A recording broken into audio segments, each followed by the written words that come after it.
So we've just talked about the nature positive future where ecosystems are thriving, businesses are working with nature, not against it.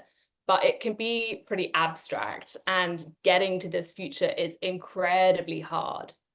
So it's not just about good intentions, it requires these massive shifts in how governments, businesses, and financial systems are operating. And this is where the Global Biodiversity Framework, GBF, comes in. So I like to think of it as the Paris Agreement for nature, a global action plan to stop and reverse biodiversity loss.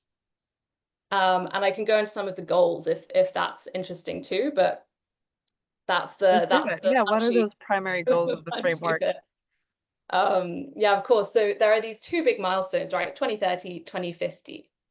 By 2030, the goal here is to stop nature's decline and start recovery, so against a 2020 baseline.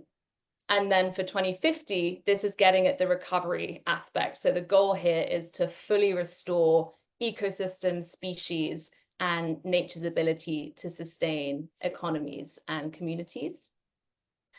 And a key shift of what the GBF does is this whole of society approach. So it's not just governments, but it's about businesses, investors, civil society, all stepping up.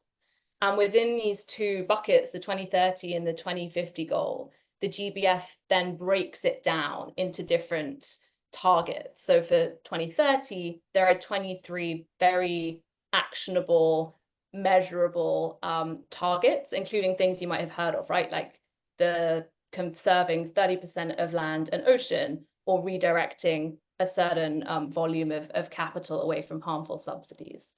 So it gives us this quantified time-bound roadmap.